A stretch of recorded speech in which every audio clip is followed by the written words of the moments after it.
This is my YouTube video of my Ocean Kayak Prowler 13 fishing kayak.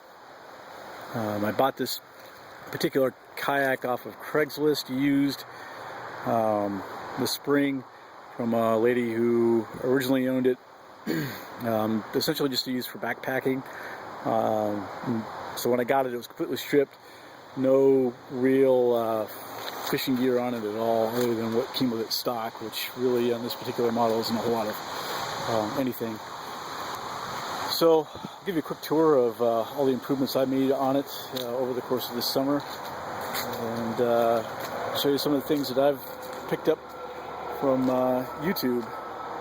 Mainly a lot of these ideas that I've made to rig and outfit this thing, as I've kind of found the need to do certain things on it. Kind of starting with the aft, these are clips that I use for the Yakima foam block system I got to carry on my car. The important thing with these is the kit will recommend that you run them through your grips, your handholds, your carrying handles thing with these. So these are like pretty expensive to replace. This is 550 cord, which is dirt cheap. You can buy it at Walmart or Lowe's or wherever. And these carabiners, again, you can pick these things up for like probably $1 or $2 a piece, depending on where you buy them. And a storage compartment in the back, I've got my angling crate, which every good kayak fisherman eventually, I guess, puts together in one shape or another. In it, I've got again, standard milk crate, my buoy for my anchor when I use that, when I need to deploy it. This is a Field & Stream, I think. I can't remember what company made it, but it's a trout fishing fly fisherman's net.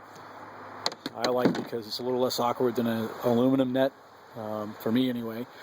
I put a bungee cord in to separate out my fishing stuff, my tackle, which I've got in Plano boxes here, hard baits and buzz baits, crankbaits, soft plastics, which I use quite a bit. This is like a panfish kit for crappie and perch. I've got some other things in here too. I've got a live net that I've had for years for catching free bait, crawfish, minnows, whatever is around. My fishing stringer's in there. It's kind of stuck, but I mainly do catch and release. Every once in a while, though, I do like to take a few trout and bass home with me. So when I do, I have the stringer, and it's usually up in the cockpit, but for right now it's back here. As you can see, some more plastic baits I got laying around. Some monofilament for rigging up leaders. Moving forward, I don't have like a Plano utility box or anything like that. Not that I won't get one, but for right now I don't. What I have in place, though, is a butt pack from Blackhawk. It's a piece of military kit that I can't use anymore, but I can use it for this. Cool thing about it is it's got molly clips, for those of you who are familiar with that, which I can route right through the fishing crate through the holes. So that was kind of cool. I love it because it's got plenty of storage options. It's got a nice big fat main compartment right here.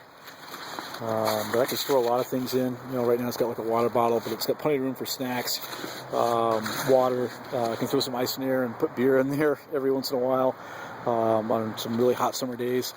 The outside pouches are what I really like about it, though. I can easily put like a wet weather top. And here I got like sunscreen, plugged open here. On top, I've got my Petzl headlamp for working on the boat at night. Pliers, should be probably up front, dummy corded or something, but that's where they are right now. And a folding knife. And it's real easy for me to turn right around in the boat and just grab it from that top pouch. So I really like that right now, and I'll probably keep running it for a while till I find something better. Anchor on floating nylon rope. I got the 3.5 pound anchor, I think it is, from Dick's Sporting Goods. I don't recommend having anything lighter, especially if you're fishing in really windy or wavy areas. Certainly if you're saltwater fishermen, I can't imagine having anything much lighter than that. But for freshwater, for where I go, that's a key piece of equipment. And one thing too with that also is, you know, I've seen it on YouTube and a couple of fishing forums for kayak fishing. You want to tie it off on both ends. The bottom end, there's an eye, and then up here on the top, you want to do a breakaway like that. So if you ever get caught on a log or a rock, like I've gotten caught a couple times, when you're tugging on this part right here, it breaks away, so that way you can actually retrieve your anchor. Seat, nothing fancy. It's a standard seat. I'll probably upgrade that over time with an aftermarket or maybe one of the nicer ones from Ocean Kayak. This dry hatch, don't really use. Really, just kind of, it's there. Probably could use it more, but I don't. What I use instead are these Pelican cases. This is a Pelican 1060 case. Great thing about Pelican cases is they're sturdy, and I've got a couple of these laying around from deployments to Afghanistan and Iraq and other places. But the other thing too is the contents are guaranteed by Pelican, as long as you use the case properly. So if you put, you know, like electronics, like I put my cell phone, my car keys, things like that in there, you know, Pelican will replace whatever's damaged in there. Use a case correctly, as a result of elemental damage like, you know, water, sun, you know, any type of sand, mud. What I do is I dummy cord it off with another cheap carabiner. I think that actually came with a case, on a piece of 550 cord tied off to a cleat. This is my fish finder, or depth finder, or whatever you want to call them. I'll show you how I rigged up the transducer here in a minute. But it's a Humminbird PT-160. I got it on sale with free shipping, luckily enough, through Bass Pro, like over Memorial Day or something like that. They had a sale going on. It's highly recommended on a lot of yak forums for fishing. So I got it. I like it. I can't imagine fishing without it. Scotty rod holder, $20 purchase at Dick's Sporting Goods. Get the Scotties if you're going to get one. They're rugged, they mount nice, and they're just a good piece of gear. You know, you can get away with, you know, PVC, I suppose, but you know, if you really want a nice rod mount, it's money well spent. I didn't think I'd need one, but over time I found I really did need one, and spent a little extra money to get a decent one, and I love it. These are my scupper plugs. I just actually made these up today. These are nothing more. Get out of here, beetle. These are nothing more than inch PVC pipe with caps on them and some 550 cord. It's starting to get colder now as we get into fall, and I want to do some, you know, bass fishing with this thing. So scupper plugs are going to become a necessity. And rather than spending, you know, crazy amounts of money on scupper plugs, I figured, you know, I had this laying around, and I think it'll do the job. You know, if it doesn't, I guess I'll go with something else. But right now, they seem like, you know, pretty good idea. We'll find out. Moving forward to my hatch, I've got my battery box or battery bag. This is the carrying case that came with the PT-160. Inside of it is the battery. I really like to, you know, reuse stuff. Unless I can't absolutely find a reason to hold on to it, I'll generally repurpose it into something. So this works fairly well. It's semi-waterproof. I've suspended it off the kayak floor away from, you know, water. To, you know, get in here and see them, you know, these zip cords, zip ties that are zip tied to some cleats that I found laying around for hanging coax cable. And it seems to work pretty good. The clamps, this setup, you know, should probably upgrade it to something else over time, but for right now it works for me, and I can't see a reason to change it. You can see this is how I've got everything, you know, kind of rigged up in here. You know, I did decide to leave the wiring harness loose on the PT-160 so it can float through those coax clamps I was talking about right there. I pigtailed the power cord off to give me more length. Just, you know, I think this is like 16 gauge solid copper wire with some spade plugs on it. Works great. Mooring line slash bush clip.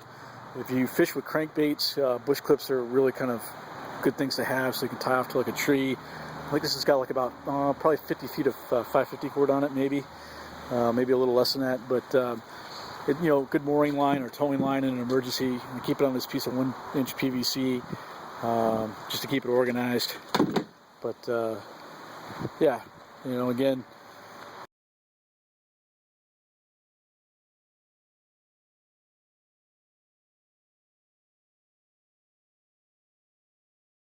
clips I was talking about earlier on the stern and on the bow. It's the anchor trolley system. Everybody, you know, when you get a fishing kayak, it's one of the first things you probably think about buying. It was certainly one of the first things I thought about installing. I got this one at Dick's for about, I think it was like $12 or $13. It was on closeout. I think it was like a older model they were trying to liquidate. You know, the reason why I bought it as opposed to making one out of carabiners is I wanted to get a pulley system so it was quieter, which, you know, a little bit smoother to operate, which it is. One thing with the ocean kayaks, I had a guy tell me one day, he had a similar model Prowler that I have, is that when you do the anchor trolleys, you want to mount them high, and you want to mount them as far back as you can. And what I kind of learned the hard way, in following his advice, I mounted it low, and I could never really get a good purchase with a screw or the, in this case, the pop rivets I was using, because of the odd angle trying to punch through on top of the pulley. So eventually I moved it up top. This is like the third iteration of this anchor trolley, because the first two times I didn't learn my lesson and it kept popping out, you know, when I get too much back pressure from the anchor from me pulling. Now that I moved it up top, went to, you know, a self-tapping screw with some marine adhesive on it, which you always want to do with all your decking hardware when you mount it with a pop rivet or a screw or a bolt to keep it watertight. But once I did that, things have worked out great with it. I haven't had any issues.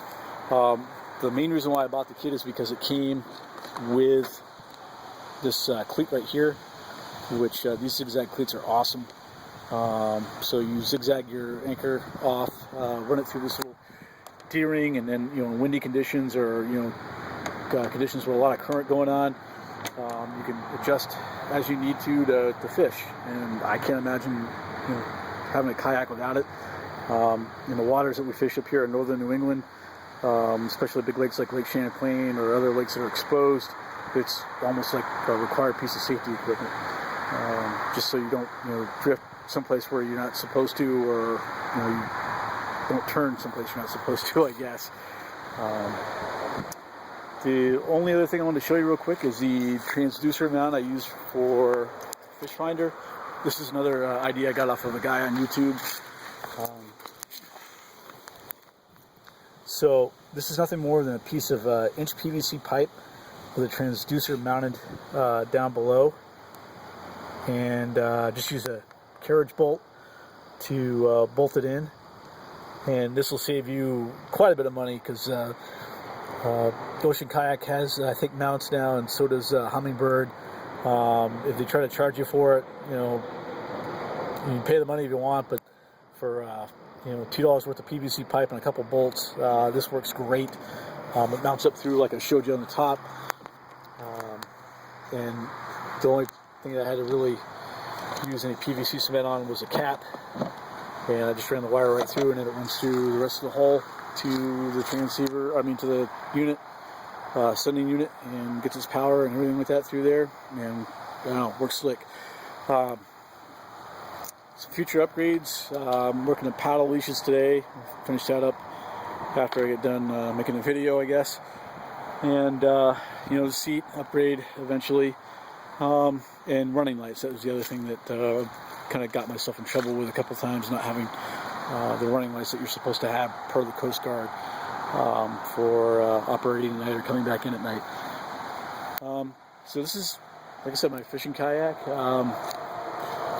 One great thing about having a fishing kayak is if you like to kind of, I guess, tool around or, you know, fiddle around with stuff, it's a great hobby, great platform to kind of explore ideas, building things, and I don't know, it's been a lot of fun. And like I said, I want to make this video just to, my way of saying thanks to all the people on YouTube that helped me out, and to give people that want to get into the sport some ideas on how to rig their boat up. It's a great way to fish.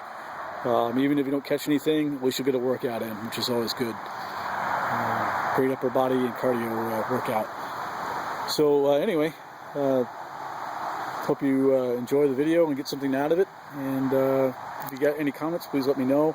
I'll post links to a couple different things on here for where you can go to buy some gear and how to build these really cool kayak stands that I made out of 1.5 PVC.